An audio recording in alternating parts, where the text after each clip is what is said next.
Anne-Élisabeth Lemoine. Ses deux fils victimes de son rythme, ce n'est pas facile à la maison.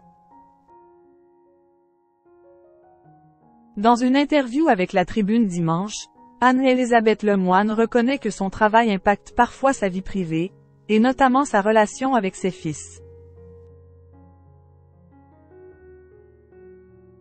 Pas toujours facile de mener de front une carrière au rythme effréné et son rôle de parent.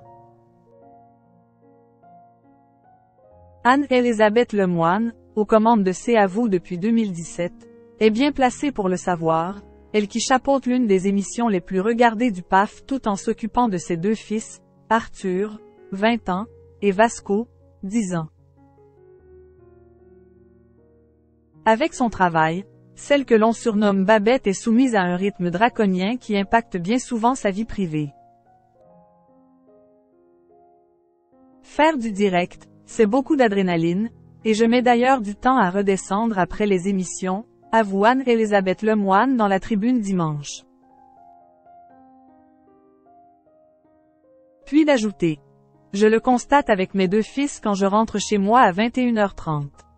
Je suis encore une tornade quand j'arrive alors qu'eux ne sont pas du tout dans la même énergie. Anne-Élisabeth Lemoine. Ses fils regardent-ils C'est à vous? D'ailleurs, les deux garçons ne s'intéressent pas du tout à C'est à vous, comme l'indique leur mère. Il arrive qu'Arthur tombe sur des séquences sur les réseaux sociaux et qu'on en parle, concède Anne-Élisabeth Lemoine. Puis d'avouer, à propos de son plus jeune fils, son petit frère, lui, il s'en fichait jusqu'à ce qu'il me demande de manière insistante il y a quelques jours de recevoir le youtubeur Joyka. Je pense qu'il est fier de sa maman uniquement quand elle reçoit des youtubeurs. Point. Une chose est sûre, Vasco ne montre pas le même enthousiasme quand sa mère reçoit Emmanuel Macron.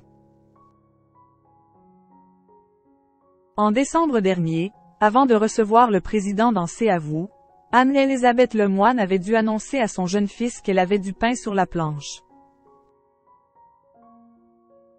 Anne-Élisabeth Lemoine. Pourquoi son fils a exigé des excuses d'Emmanuel Macron?